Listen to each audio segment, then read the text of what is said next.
the headline is, I mean the tweet, Ripple sales of XRP do not constitute offer of investment contracts, according to Judge. They won. This is a huge vindication for them. And the XRP is ripping 35%. Yeah. And it really handcuffs the SEC. What are they going to do about Coinbase and every other exchange? I mean, if they're not selling securities, I think Coinbase and everybody else has always maintained they're selling tokens. This was the fulcrum argument for the SEC, and they just lost. The whole crypto market is ripping right now. In a 2020 civil lawsuit against Ripple Labs, the Securities and Exchange Commission, SEC, alleged that the company violated federal securities laws by selling the XRP cryptocurrency to retail consumers. After a monumental legal battle, Ripple Labs, the company behind the XRP token, has secured a partial win in the case. On the contrary, the U.S. The Southern District Court of New York decided on Thursday that some XRP token sales and dividends by Ripple and its executives weren't investment contracts and didn't violate securities laws.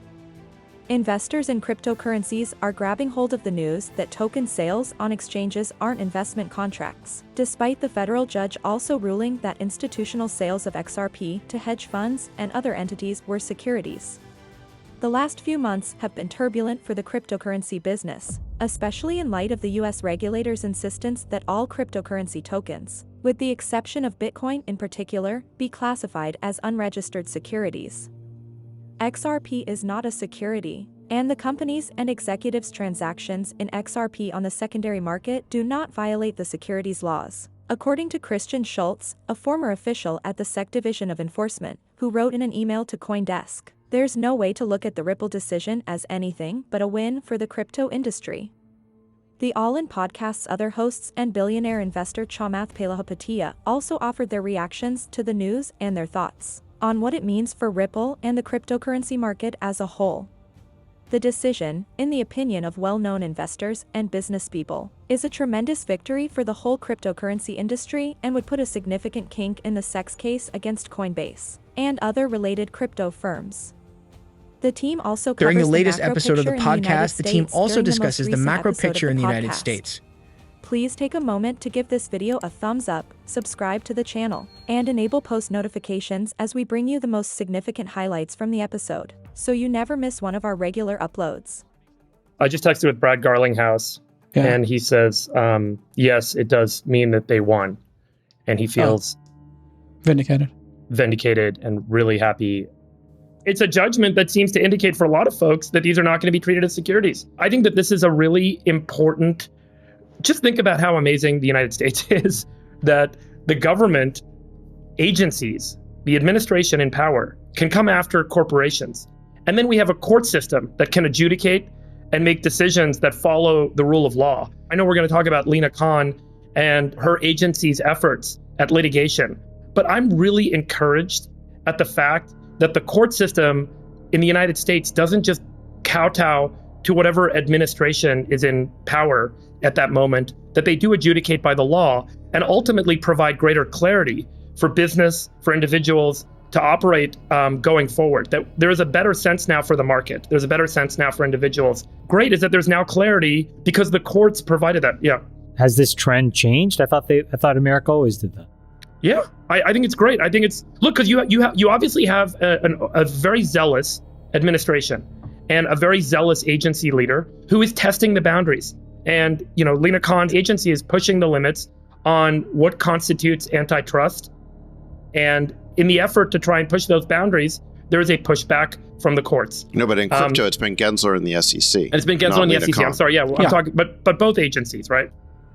And so it's good to see that there's clarity emerging and that the courts do their job. The big news this week is inflation has eased to 3% in June. So the Fed's increases have worked. And I guess the question now is, are we going to have a sustained high interest rate, or is it going to get cut slowly? I think Larry said publicly that he thinks that rates are going to need to be higher for longer than what the market is currently showing. We talked last week with Brad, obviously, about what the market is showing rates to be, and he's assuming some rate cuts will start to happen in December, and that's really what the market is saying is going to happen. And Brad's point was the market knows better than the forecasters. But Larry Summers has publicly shared that he thinks that is actually not correct. And, again, diversity of views is important to understand, that there are structural things that are happening in the world right now, including a decoupling from China, which is inflationary because, China provides cheap goods and cheap manufacturing for a lot of industries, and many of those industries sell to consumers. So ultimately, those prices are going to show up in consumer costs. There's an increase in energy transition expenditure and security globally. And Summers has pointed out that those are not free. They have to be funded.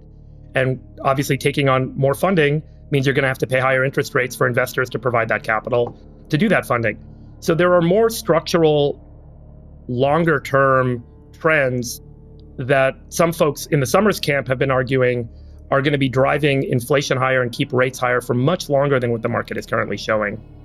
And I think it's really worth noting that point of view, particularly given how quickly the market thinks rates are going to start getting cut. The more important thing from that, JCal, is so what do we do about it? And I think the most important point of view that I'm trying to get to is, where do I think the equity market is going to go? And, all roads, at least right now, look like the market is getting set to go materially higher. And the reason isn't whether, terminal rates are at 2% or 3% or 3.5%. I don't think that matters that much. What matters more are the trillions of dollars that are sitting on the sideline or in other defensive assets that need to then pivot around and get put back into growth assets once you know that the worst is behind us. And I think that's what a market always looks for before real sentiment changes. And what's important to note is that by the time most people figure out that the sentiment has changed, it's already actually too late. And so I think right now in the next sort of 12 to 18 months is really when the bottom is put into the market. It's before the Fed starts cutting. It's when rates are still going to be relatively high, but the really astute sharp in this market will get ahead of it, and they will start to buy what they think will be an eventual rally. So I think that Larry is right. I think that I still believe what I've said for a while, which is rates will be higher for longer. But what I didn't believe before was that the market was set to go up. I think we did a great job. I think literally that when I made that comment November of 21 about starting to sell, it was the absolute top of the market. Yeah, you nailed that one. Nailed it. Yeah. And I think my commentary now is that we're putting in the bottom. And I think the market is set to go materially higher, even if rates are persistently higher for a while. I don't think it's going to be a mania, but I do think that the market is ripping today because the market is basically pricing in the idea of a soft landing along with inflation being tamed. So you had a positive CPI report at 3%. You had a hot jobs report a week or two ago. And there's an interesting article in the Wall Street Journal today talking about the odds of a soft landing improving. And they have some data for that. I don't particularly agree with the subheadline. They're trying to... Latest data suggests a lot of past inflation was transitory. That seems... Yeah, that I think is being too charitable to the Fed, because when they use the word transitory, they were using it as an excuse not to raise interest rates. And we just had the fastest rate tightening cycle ever over the past year. That's the reason why inflation has gone down. It was not transitory until they jacked up interest rates from 0 to 5%. So the Wall Street Journal, I think, is doing a little covering for the Fed there. But nonetheless, I think everybody is pleasantly surprised that A, CPI is now down to 3%, and B, you have not had a significant cooling of the jobs market.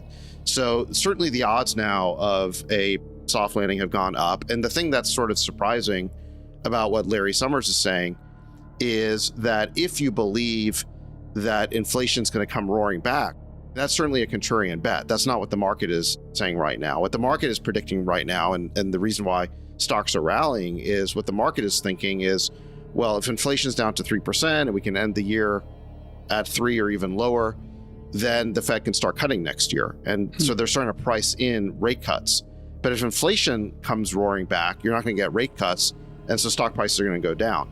I don't see how you can have a scenario of even higher interest rates from here along with higher stock prices. I think you need lower rates to get higher stock prices. So basically, if interest rates go down, I think for sure you'll see multiples go up. But I think if interest rates are going to keep going up from here, then you're not going to get that rally. I think there's a general statement that can be made that we are coming out of a zero interest rate environment into which lasted for a very long period of time, into a very stimulatory environment because of government spending.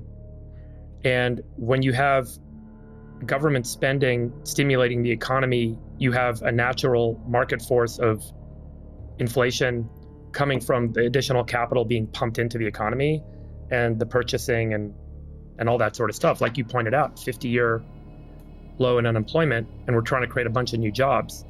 And who's going to fill those jobs? You're going to have to pay people more to get them to take those jobs. So, you're going to see a rise in wages. It drives wage growth, but ultimately, keep this in mind. So the lower wage workers, let's use a simple example, people that work in fast food, if their rates go from, $8 to $15 to $25 an hour, the cost of fast food goes up.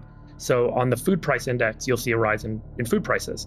So right now, it seems like the Fed and the market are all acknowledging and reacting to, these I would kind of argue acute conditions that are being resolved from coming out of the COVID stimulation. But there are in place, as the comments have been made, increased spending to NATO because of global security concerns, increased defense spending globally. The current projection from the CBO showing what defense spending is going to be as a percentage of GDP or a percentage of government spending. There are some folks, as you guys all know well, who you would speak to in DC, who think that those numbers are BS because we're going to increase defense spending, not cut it, because of global security concerns, particularly as we decouple from China. And all of the energy transition stuff, the IRA, the CHIPS Act, which is a security thing, these are all stimulatory. So the tides come in and out, but the sea levels are rising. And over time, that translates into a way to manage the inflation, but also to raise the capital, which means you have to pay higher rates. And this is in the EU and the US that it seems this is going to be the case. What do you think of the film and the well-planned examination of the current situation and future course of the US economy? Please share your thoughts and views in the space provided below. Make sure to like this video, subscribe to the channel, and enable post alerts for more videos. Thank you for watching.